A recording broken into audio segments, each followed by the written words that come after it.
네. 저는 하시죠. 석병훈 교수님 네. 모셨고요. 오늘 글로벌 라이브에서 처음 모시는 것 같은데 정프로에도 처음 인사 나누시는 거죠? 석 교수님은 제가 미디어를 통해서는 뉴스 등으로 많이 좀 뵙긴 했습니다만 이렇게 직접 영접하기는 처음인 것 같습니다. 네. 너무 고맙습니다. 귀한 손님 와주셨네요. 네, 어서 오십시오. 예, 감사합니다. 네, 교수님. 반갑습니다. 네. 반갑습니다. 미소가 참 아름다운 우리 석병훈 교수님. 주로 공부하시는 게 어떤 겁니까? 가르치시고. 예, 저는 거시경제학자고요. 거시경제. 네, 거시경제학적 방법론으로 부동산 시장도 연구를 하고요. 네. 국제금융, 노동시장 연구하고 있습니다. 재정학도 연구를 하고 있습니다. 오늘 그럼 뭐 아무거나 막 여쭤봐도 되겠군요. 예, 뭐 아는 범위 내에서는 네. 최대한 쉽게 설명을 드리도록 하겠습니다. 진짜 목소리가 좋습니다. 진짜. 네, 너무 좋으신데요. 너무 좋으십니다. 달러 어떻게 됩니까? 달러. 달러요? 달러는 저는 지금 앞으로 좀 꺾여서 네, 좀 이미 꺾이긴 했죠. 예, 그렇죠. 안정화될 거라고 생각을 하는데요. 네. 그 이유는 일단 두 가지 이유가 있습니다. 네.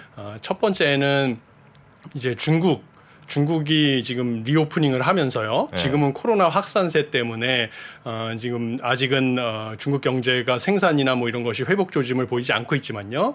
과거에 이제 중국 경제를 셧다운했다가 코로나 이제 그 사회적 거리두기를 해제했던 대만 같은 경우를 봤을 때 보통 한 3개월 정도 되면 코로나 확산세가 정점을 찍고 네. 이제 꺾이는 것으로 우리가 확인을 했었습니다. 그것을 감안하면 중국이 지금 5월달 춘절을 기점으로 정점을 찍고 이제 하반기부터는 코로나가 이제 해결이 되면서 중국 경제가 뭐 이전 수준으로 이제 뭐 리오프닝을 해서 본격적으로 생산도 회복이 되고 소비 수준도 회복이 될 것으로 보고 있습니다. 네. 그러면 외국인 투자 자금이 하반기부터는 중국으로 이제 들어갈 수도 있고요. 네. 그러면 위안화가 강세로 전환이 되면서 원화 같은 경우는 위안화랑 동조화 현상을 보이니까요. 네. 원달러 환율은 안정이 될 가능성이 있고 그리고 이제 일본 은행 같은 경우는 4월 달부터 이제 일본 은행 총재가 바뀌게 되면 통화 정책 기조가 완화적 기조에서 긴축적 기조로 전환을 하게 되면 네. 엔화가 강세로 전환할 가능성이 큽니다. 그러면 달러 인덱스에서 엔화가 차지하는 비중이 상당히 크거든요. 유로화 다음이 엔화기 때문에. 네. 그러면 달러 지수도 더 꺾이게 되고요. 그다음에 유로피안 유니온 같은 경우는 아직 물가 상승률이 9.2%에 이를 정도로 미국은 지금 최종 금리 수준에 거의 도달해서 앞으로 금리 인상이 2회에서 3회 정도만 남았는데요. 네. 유럽 같은 경우는 아직도 소비자 물가 상승률이 전년 동월 대비 9.2%에 달할 정도로 높은 수준이라서 기준금리 인상이 뭐 미국보다는 갈 길이 먼 상황입니다. 네네. 그러면 유로존과 미국 간의 금리 차가 줄어들게 되면 단기적으로는 이제 두 나라의 금리 차에 의해서 환율이 결정이 되기 때문에 유로화 역시 달러화 대비 강세로 전환할 수가 있게 됐고요. 네. 그러면 달러 인덱스 내에서 유로화가 차지하는 비중이 이제 제일 크다 보니까 유로화도 강세, 그다음에 엔화도 강세. 그러면 달러 지수 자체가 더 떨어질 가능성이 큽니다. 그러면 원달러 환율도 역시 또 달러 지수의 영향을 받으니까 네. 원달러 환율도 또 안정될 것으로 보고 있습니다.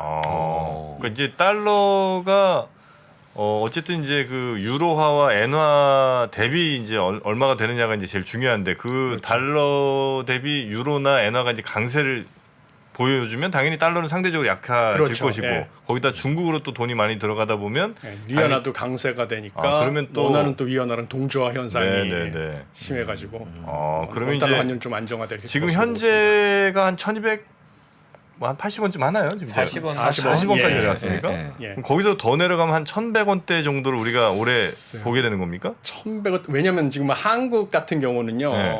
금리 차가 한미 금리 차가 네. 저는 뭐 기준금리를 3.75까지 미국에서 지금 연준에서 경제 전망에서 전망했듯이 상단 기준으로 기준금리를 5.25%까지 인상을 한다고 가정을 했을 때 네. 한국은행도 기준금리를 3.75%까지는 올려야 된다고 저는 생각을 하지만요. 네. 국내에서 이제 한국은행 같은 경우는 정책 목표가 물가 안정뿐만 아니라 금융 안정까지 유의를 하고 있습니다. 근데 금융 안정 측면을 고려하다 보면 네. 3.75%까지 못 올리지 않을까. 그래서 3.5에서 멈추지 않을까 하는 예상을 하고 있고요. 네. 그런 것 때문에 1,100원대까지를 뭐 내려가서 거기에서 안정화되기는 쉽지 않지 않을까 하는 생각을 하고 있습니다. 근데 이제 대체로 또 달러 다시 올라갈 거라고 하시는 분은 세계 경제 안 좋으면 당연히 믿을 게 달러밖에 없으니까 달러로 또 몰릴 거다 이런 얘기를 이제 하시는 분들도 계시잖아요. 어쨌든 근데 올해는 세계 경제가 안 좋을 거라고들은 대체로 다 동의하시니까 예. 그러면 달러 강세 쪽으로 또 뭐 화살표는 좀 꺾이는 거 아닌가 이런 생각도 할 수는 있는데 그거는 가능성이 좀 낮다고 보시는 거고요. 세계 경제가 안 좋은 거로 예측은 되지만요. 예. 근데 뭐 상대적인 개념이기 때문에 뭐 세계 경제가 안 좋아도요. 그 안 좋은 세계 경제 내에서 뭐 누가 상대적으로 조금 더 좋냐. 예, 누가 더 조금 더 좋냐, 뭐 어느 나라가 상대적으로 빨리 반등을 하느냐, 네. 뭐 이런 거에 따라서 작년 같은 경우는 뭐 오로지 이제 미국만 상대적으로 경기가 좋아서 미국의 연준이 물가를 잡겠다고 공격적으로 금리를 인상을 하는 것이 미국 경제가 수용이 가능했었기 때문에 네. 그럼 미국의 고금리를 이제 이용하기 위해서 투자 자금들이 다 미국으로 이동을 해서 킹달러 현상이 있었던 것이고요. 올해 같은 경우는 미국은 더 이상 이제 금리를 올리는 게 최종 금리가 끝이 보이는 상황이고요. 네네. 반면에 작년에 이제 또 스트러글했던 중국 경제라든지 이런 곳이 코로나 상황을 극복하고 하반기부터는 빠르게 반등할 것으로 예상이 돼서 미국보다 여건이 좋은 나라들이 이제 생기기 때문에 미국으로만 자금 쏠림 현상이 생길 것으로는 보지 않아서 킹달러 현상이 작년보다는 수그러들지 않을까 이렇게 예상하는 것입니다. 네, 네, 네. 네.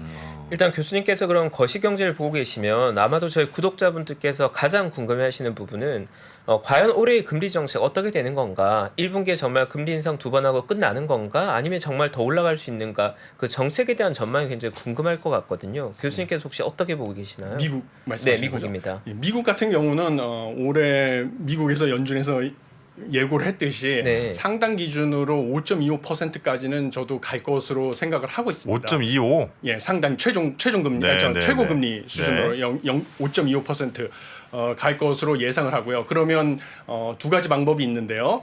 FOMC 회의로 베이비 스텝으로 3번을 가든지 아니면 빅 스텝으로 한 번 가고 베이비 스텝으로 한 번 더 가든지 네. 이런 경우가 있는데 저 같은 경우는 기대 인플레이션을 조기에 안정시키기 위해서는 빅 스텝을 먼저 하고 그다음에 베이비 스텝을 가는 게 맞다고 생각을 하지만 지금 시장의 분위기상으로는 뭐 이거는 월스트리트에서 예상하는 거지만 뭐 임금 상승률이 둔화됐다 최근에 발표된 지표에 따르면 뭐 이런 것을 낙관적으로 해석을 하면서 빅스텝으로 갈 확률이 낮아지고 있지 않습니까? 네네. CME, 페드와치 뭐 이런 거를 보면 그래서 시장의 예상으로는 지금 베이비 스텝으로 3번을 갈 것으로 예상을 하지만 저는 여전히 페드에 있는 정책 결정자들 입장에서는 어차피 5.25%를 최종금리 수준으로 예고를 했기 때문에 그거를 지키고자 할 가능성이 크고요. 그런 차원에서는 기대 인플레이션을 조기 안정시키기 위해서 빅 스텝을 먼저 가고 그 다음에 베이비 스텝을 가는 가능성도 배제할 수는 없다 이렇게 보고 있고요. 올해 안으로는 금리를 인하하는 것은 어렵지 않을까 이렇게 생각을 하고 있습니다. 왜냐하면 무엇보다도 중요한 것은 페드의 정책 목표인데요. 정책 목표는 잘 아시겠지만 완전 고용하고 물가 안정이 되겠습니다. 네네. 근데 완전 고용이라는 것은 페드의 장기 실업률 4% 이하로 실업률을 유지하는 건데 지금 현재 실업률은 3.5%이기 때문에 4.5% 이하고요. 그다음에 반면에 이제 물가 상승률은 올해 예측하기로는 이제 3.1%이기 때문에 페드의 목표인 2%를 뭐 1.5배 이상 지금 넘어가 있는 상황입니다. 네. 그러니까 페드의 정책 같은 경우는 물가 안정에 더 방점을 두고 여전히 공격적으로 금리를 인상해서 5.25% 예고를 했기 때문에요. 거기까지 올라간 다음에 그거를 갖다가 연말까지 계속 유지할 가능성이 크다고 봅니다. 그것은 이번에 어제 스웨덴 중앙은행에서 제롬 파월 연준 의장이 했던 연설, 중앙은행 독립성과 관련된 연설과도 일맥상통한 것이죠. 그래서 중앙은행의 독립성이 중요한데 네. 중요한 것은 뭐냐면 중앙은행의 목표를 법에 명시했고 네. 물가 안정과 완전 고용이라는 그 외에 다른 걸 신경 안 쓰겠다 우리는. 그다음에 중앙은행의 독립성을 정치인들의 개입에서 배제하기 위해서 연준 의장의 임기도 보장하고 연준의 이 투표권을 가지고 있는 위원들의 임기도 보장한다. 뭐 이런 것을 강조한 것이죠. 네. 그럼 결국 중요한 건 만약에 시장이 기대하는 금리 인하가 올해 없다면 문제가 되는 건 지금만큼 높아진 금리 시장이 버텨낼 수 있는가에 대한 불안감을 다들 가지고 있는 것 같거든요. 국내에서도 사실 금리가 굉장히 가파르게 올라가면서 상한에 부담을 느끼고 있는 개인들이 많은 상황이고 미국에서도 같은 상황을 알고 있는데 금리 인하가 정말 없다면 뭐 미국이나 국내 경제는 버틸 체력이 된다고 혹시 보고 계시는지 궁금합니다. 저는 국내 같은 경우는 가계 대출 같은 경우는 아직까지는 버티는 거는 가능하다고 보고 있습니다. 네. 기존에 우리가 2017년부터 가계 부채에 대해서는 뭐 LTV 규제도 강화하고요. LTV 상환 규제도 강화를 하고 그다음에 선진적인 금융 규제라고 하는 DSR 규제도 네. 도입을 하고 이랬기 때문에 원래는 수요를 억제해서 부동산 가격 상승을 억제하기 위한 목표로 대출 규제 정책이 도입이 됐지만요. 부동산 가격을 안정화시키는 데는 실패했지만 공교롭게도 이제 대출을 상환할 수 있는 원리금을 상환할 수 있는 고소득자 위주로만 가계 부채가 증가를 했습니다.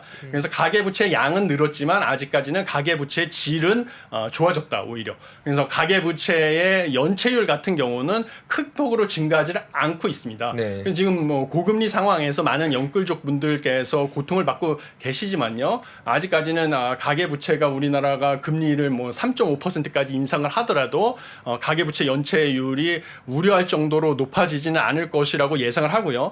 미국 같은 경우는 미국은 아까도 말씀드렸듯이 중앙은행의 독립성이 전 세계 어느 나라보다도 가장 잘 보장이 돼 있는 나라고요. 그 의지를 인기가 없더라도 나는 물가 안정과 완전 고용이라는 목표 달성을 위해서 내가 할 길을 가겠다 이런 의지를 표명했기 때문에 네. 여전히 완전 고용 수준의 고용이 타이트하다는 것은 뭐 실업자가 많아야만 가계 대출이 부실화될 거 아닙니까? 네. 뭐 그렇기 때문에 미국에서도 여전히 뭐 금리를 인상할 여지는 남아 있다 이렇게 보고 아니, 근데 있습니다. 연준이라는 게 존재 이유가 연준의 존재 자체가 목적이 아니고 예. 미국의 물가라든지 아니면 뭐 고용률 뭐 이런 거 이제 잘 조절하기 위한 혹은 뭐 경기를 잘 유지하기 위한 것이 이제 존재 목적일 거 아니에요.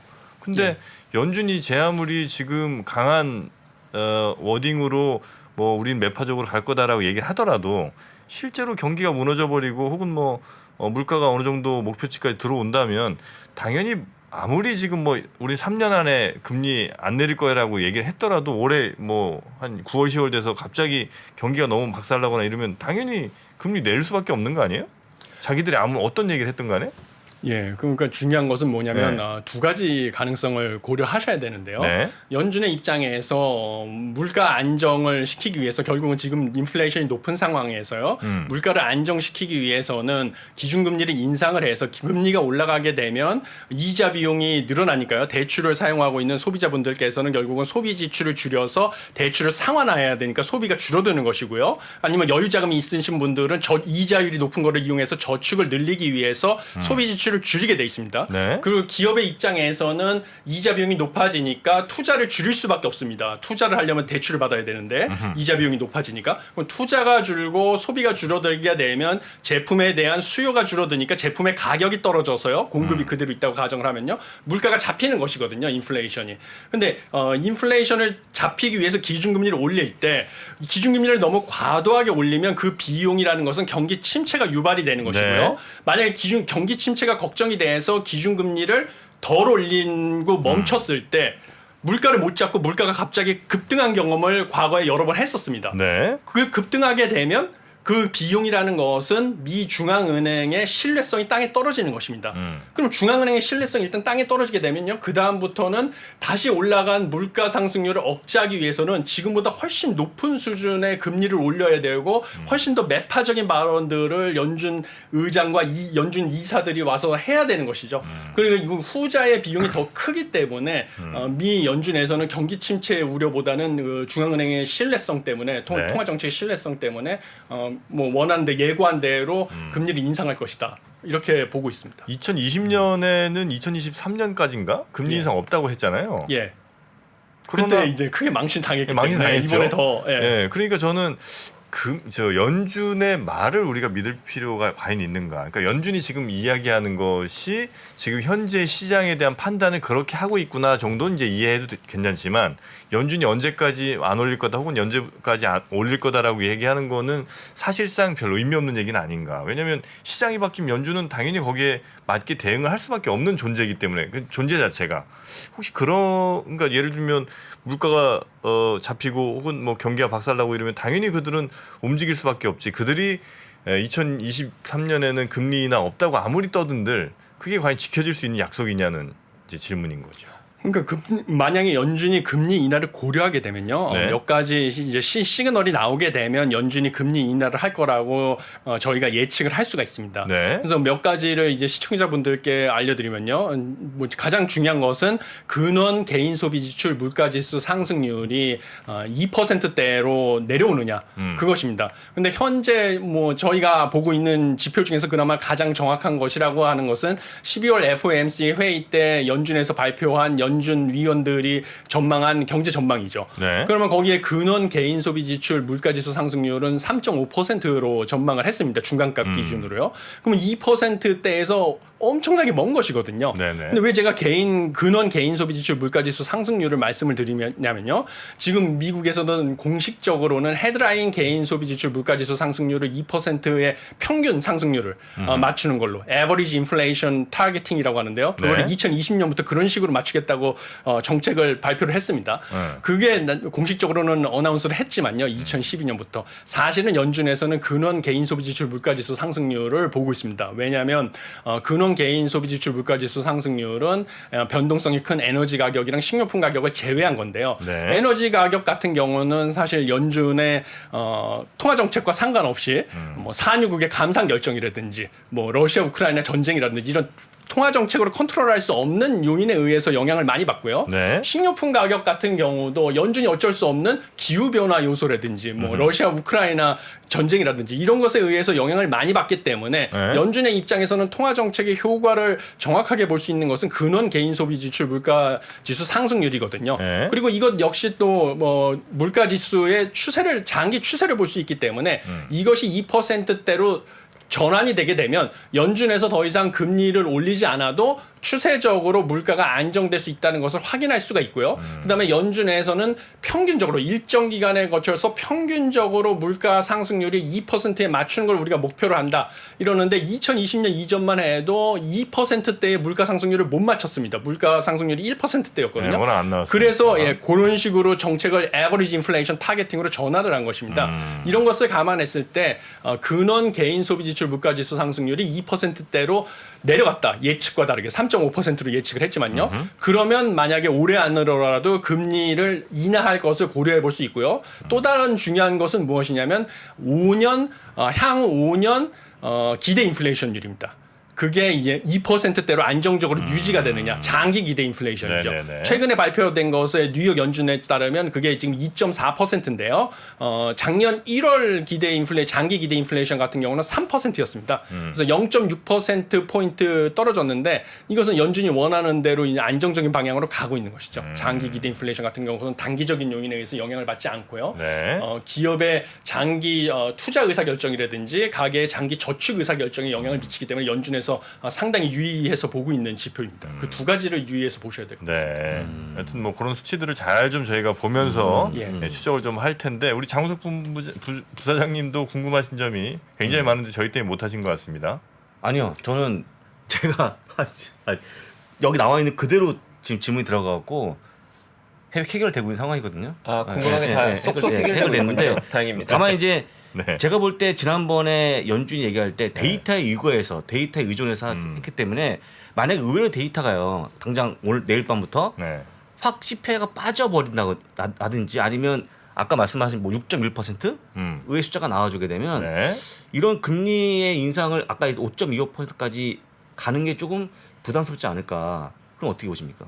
CPI 같은 경우는 연준에서 중요하게 보는 것은 개인 소비 지출 물가 지수 상승률이거든요. 네. 왜냐하면 CPI 같은 경우는 일단은 품목수도 개인 소비 지출 물가 지수보다 적고요.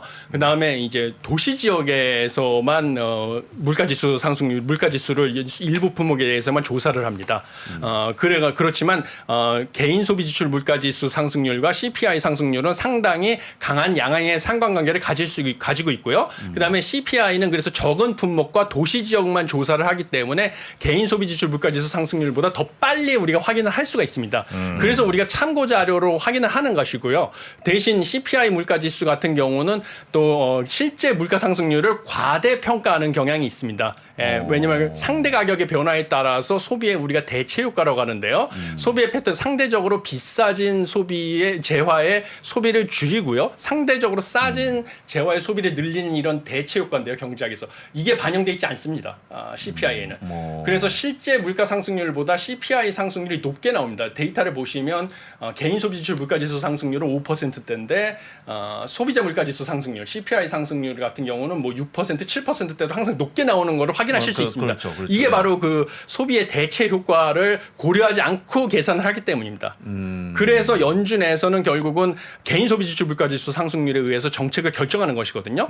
그렇지만 일단 빨리 어떤 식으로 흐름이 바뀌는지를 우리가 확인하기 위해서 CPI 지표를 보는 건데요. 네. CPI 지표가 일단 상승률이 시장의 기대보다 꺾였다고 하는 것은 뭐 right direction으로 가고 있다는 긍정적인 신호긴 하지만 그게 꺾였다고 해서 연준의 정책 의사 결정이 크게 바뀐다고 보지는 않고요. 여전히 연준은 근원 개인 소비 지출 물가지수 상승률, 그다음에 5년 기대 인플레이션, 장기 기대 인플레이션 그 두 개를 가장 중요시하게 볼 가능성이 큽니다.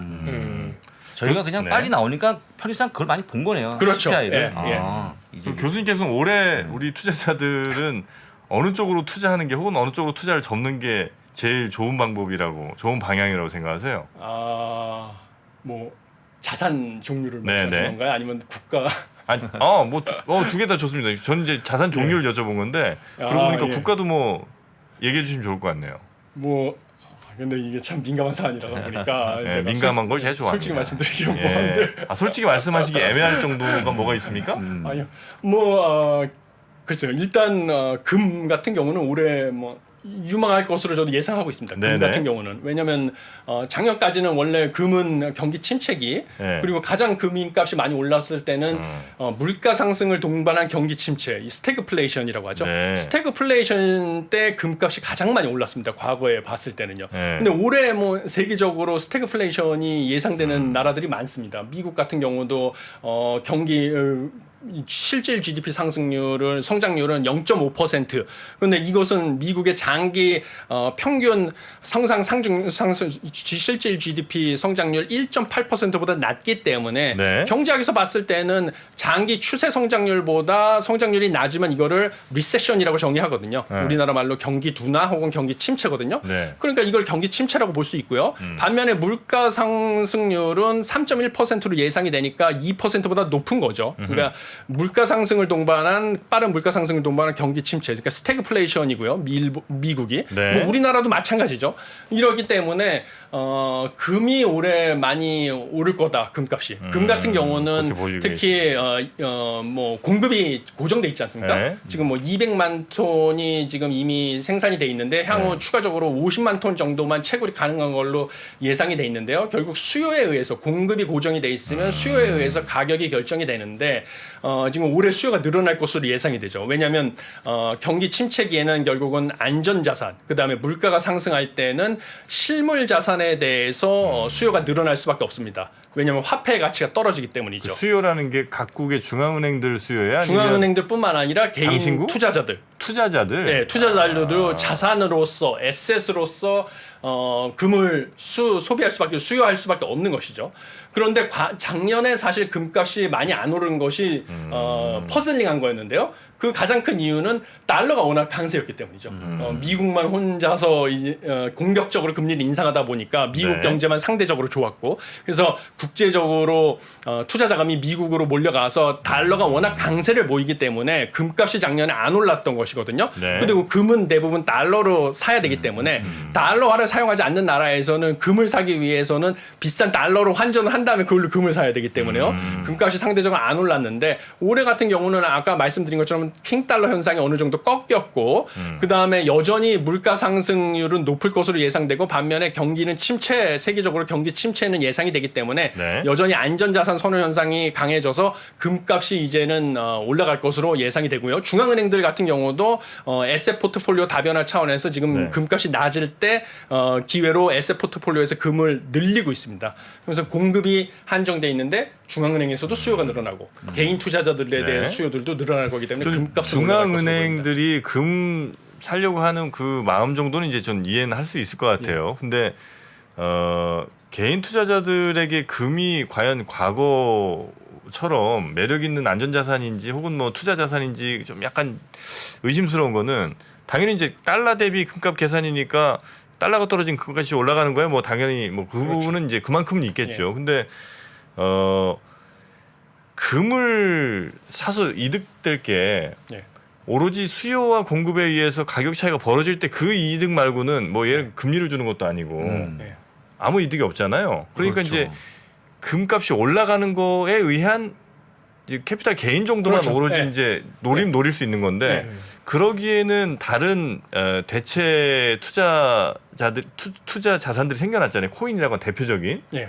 얘네들은 훨씬 금보다 더 등락폭도 크고 예. 뭐 달러 대비해서 뭐 움직이는 이제 폭도 크고 하니까 만약에 그런 투자 이익을 노린 사람들이라면 지금 훨씬 가격 떨어져 있는 코인 쪽으로 투자하는 게 훨씬 더 유리할 거라고 판단들을 혹시 하지 않을까? 예, 그러니까 금이 지금 뭐 또 각광받는 이유가 원래 디지털 금이라고 했던 비트코인이 최근에 FTX 사태로 폭락을 한 것 때문에 예, 또 금이 재조명을 받는 것도 하나의 원인이고요. 예. 물론 이제 단기적으로 뭐 큰 폭의 이득을 원하시는 투자자분들이 계시면 금이라는 자산은 뭐 장기적으로 뭐 안정적으로 가지고 있어야 되는 게 일반적으로 포트폴리오의 한 15% 정도를 금으로 가지고 있어라 이런 것을 추천을 합니다. 그래서 뭐 모든 전 재산을 금에다가 뭐 올인을 해라 뭐 이런 것을 권유하진 않죠.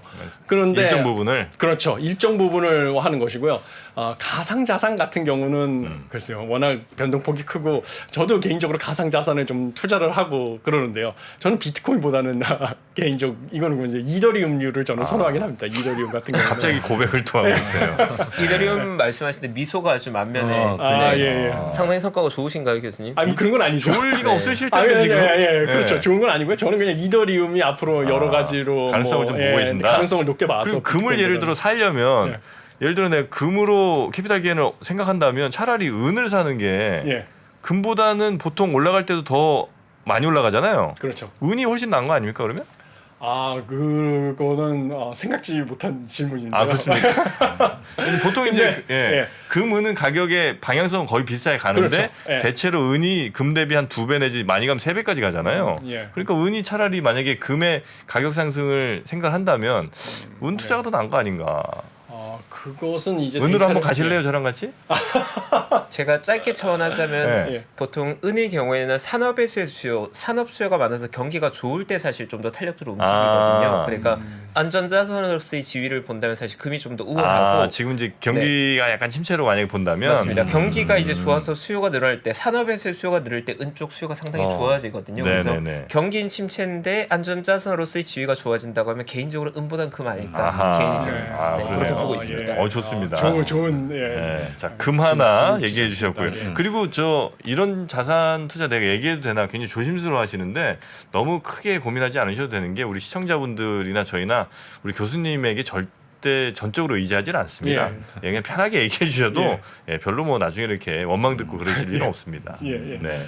그리고 뭐 국가별로는 네. 뭐 어떻게 났냐 보면 올해 뭐 상대적 개인적으로 여전히 저는 이제 거시경제학자다 보니까 네. 단기적으로 어디에 투자를 해야지 고수익을 얻느냐 이런다기보다는 뭐 펀더멘탈에 의존해서 네네네. 뭐 중장기적으로 여기가 뭐 상대적으로 유망해 보인다 이런 것을 생각을 하거든요. 그래서 보면 지표상으로는 아세안 5라고 해가지고 뭐 베트남, 인도네시아, 뭐 이런 동남아시아 5개국이 있지 않습니까? 네. 그다음에 인디아 같은 인도 같은 나라가 상대적으로 지금 중국이 원래는 세계 공장 역할을 했었는데요. 네. 지금 코로나19 확산으로 인해서 중국이 봉쇄 정책을 하는 바람에 세계 공장 역할을 많이 상실했습니다. 그래서 다른 나라들 같은 경우도 중국만 믿었다가는 큰일이 나겠구나 이런 걸 깨달아서 탈중국 현상을 하면서 중국을 대체할 수 있는 공장을 찾기 시작을 했는데요.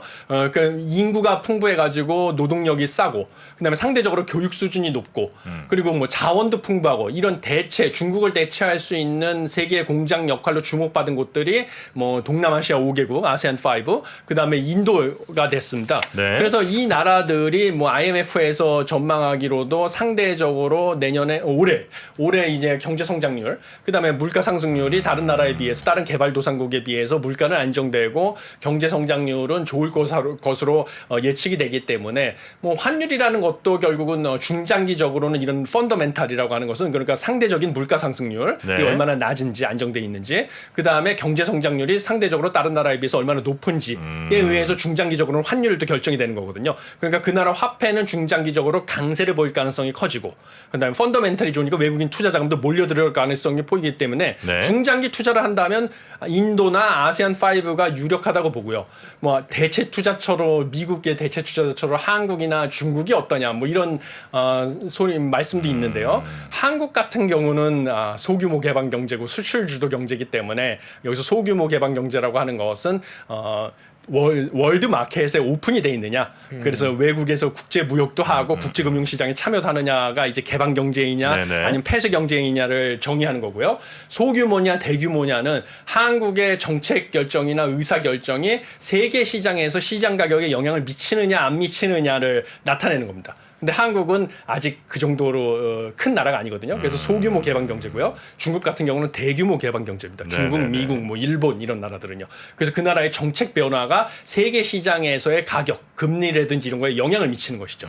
그런데 한국 같은 경우는 또 수출이 중요한데요. 한국은 지금 주요 수출국인 뭐 미국 같은 경우는 한국의 수출 비중이 뭐 약 10% 2021년 기준으로 12% 정도인 걸로 제가 알고 있고요. 중국은 25%. 네. 그런데 중국은 상반기까지는 아직 코로나 확산세 때문에 대중 수출이 어려울 것으로 예측이 되고요. 뭐 미국 같은 경우는 요번에 0.5% 상승밖에 실질 GDP 성장이 네. 예측이 되기 때문에 그러면 한국의 주력 수출품인 반도체 뭐 이게 한국의 수출의 20%를 차지하고요. 자동차 뭐 이게 약 7% 차지하는데요.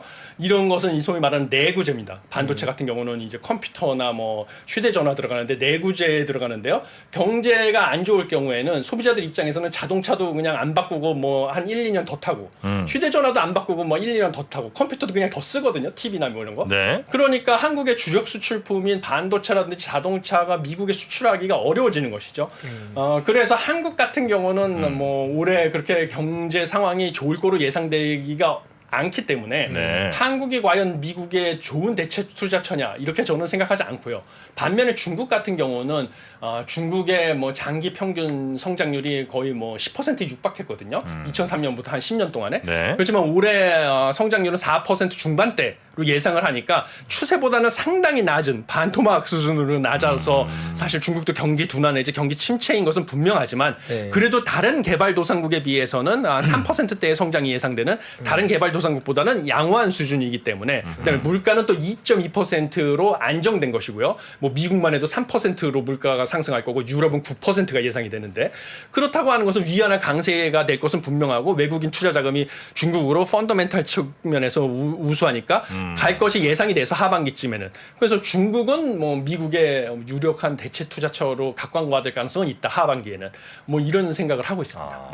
하반기에는 좀 중국 쪽. 아니면 뭐 주가는 또 선반영을 하니까 아, 그렇죠. 뭐 한 오히려, 1분기 정도 일찍 오히려. 생각을 할 수도 있다. 뭐 이렇게 볼 수는 아세안 있겠죠. 국가들 좀 좋게 보고 계시네요. 아세안 5 그다음에 뭐 인도 뭐 이런 나라들은 지표상으로 봤을 때는 아세안 5라고 하면 이제 베트남, 인도네시아, 인도네시아, 또 말레이시아, 필리핀, 필리핀, 그다음에 태국. 그렇죠. 태국. 예. 이 정도가 이제 아세안 5고. 근데 이제 막상 중국에서 아세안 5로 옮기고 싶어도 예. 지금 이미 옮긴 상황에서 올해부터 잘 뽑힐 거야라고 하면 이제 그 나라들이 좋은 건데 예. 아직 이제 공장을 제대로 막 이전한다든지 이거는 많이 일어나진 않은 상황이잖아요. 그렇죠. 뭐 그럼- 이전을 하고 있는. 네, 그럼 이제 상황이고. 올해부터 좋을까? 한 내년이나 내후년 정도 뭐 좋을 수도 있지만 예. 올해 과연 좋을 게 있나 하는 생각이 살짝 들긴 하는데 괜찮습니까? 뭐 이제 일단은 올해부터 이제 투자가 올해뿐만 아니라 뭐 작년부터 계속 투자가 중국이 일어나고 폐쇄한 있어요? 이후로부터는 이제 투자도 일어나고 현지의 고용도 늘어나고 이런 게 지표상으로 확인이 되고 있으니까요. 그래요. 예. 그쪽 그럼 나라별로는 하여튼 그런 나라들 그리고 자산 여러 가지 규모로 자산 분으로 보자면 이제 금 쪽은 좀 좋게 보고 계신 것 예. 같고 예. 주식 채권은 조금 어렵나 이렇게 이제 보고 계시다고 생각하면 대충 맞을까요?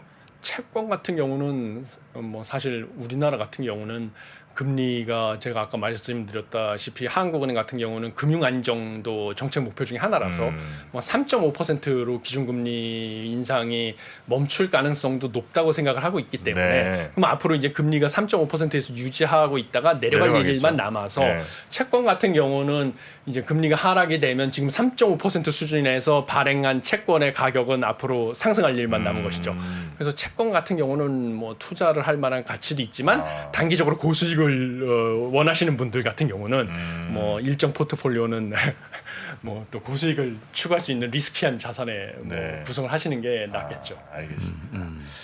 네, 우리 교수님과 함께 또 네. 그런 얘기 들어보니까 또 재밌는 게 많네요. 네, 오늘 교수님께서 처음 나오셨는데 저희가 아주 예리하게 거시경제학자에게 오늘 매력적인 자산까지 물어보는 그러니까요. 저희가 마지막 결론까지 엑기스까지 쭉쭉 뽑아내는 그런 시간이었습니다. 저는 이더리움만 기억납니다. 거시경제학자에게 저희가 이더리움을 캐내는 이더리움. 네, 네, 광석을 이더리움. 캐냈습니다. 저희가. 밀크 어떠세요, 밀크? 뭐 그렇게까지 제가 가상자산이나 뭐 이런 걸 많이 좋아하는 건 아니고요. 그렇습니까? 그냥 개인적으로 이더리움류의 가상자산에는 흥미가 있어가지고 앞으로 뭐 네. 샌드 박스 이런 거 좀 어렵다고 해야 되나? 뭐 솔라나류 이런 쪽을 네, 좋아하시는. 그렇죠. 저는 그런 쪽을 저는 좀 약간 좋아해요. 코드가 통했습니다. 아, 예, 예. 네, 저도 같이 쪽으로 보고 있습니다. 네, 감사합니다 교수님. 네, 저와 코드가 통하는 오늘 석병훈 교수님 모시고 오늘 좋은 네. 말씀 들었습니다. 감사합니다 교수님. 감사합니다. 고맙습니다. 네, 또 뵙겠습니다. 감사합니다. 또 뵙겠습니다. 네. 네. 다음에 저희가 또 시황의 변화 있으면 교수님 모시고 또 업데이트 들어보면 좋을 것 같고요. 저희 잠시 광고 듣고 와서 글로벌 개장 시황 바로 이어가겠습니다. 네. 안녕하세요. 저 김프로 김동환입니다. 올해도 많은 분들이 우리 청년들의 자립을 지원하기 위해서 3프로 다이어리를 구매해 주셨습니다. 그 따뜻한 마음에 저희가 보답하기 위해서 작은 성의를 준비했습니다. 다이어리를 구매해 주신 분들 중에 추첨을 통해서 김프로가 정말 소중하게 생각하는 그룹 NCT의 사인이 다 들어가 있는 앨범도 드리고요. 그리고 2프로와의 식사권, 정프로의 선글라스, 그리고 김효진 위원의 추천 도서 3권 등 다양한 선물을 추첨을 통해서 드릴 예정입니다. 여러 권 구매해 주시는 분들을 위해서 2024년도 다이어리에 여러분들의 이름을 조그맣게나마 새겨서 그 감사함을 기억하겠습니다. 이웃과 따뜻한 마음을 나누는 연말연시가 되길 기원하고요. 새해에도 큰 부자 되시기를 기원하겠습니다. 늘 감사드립니다.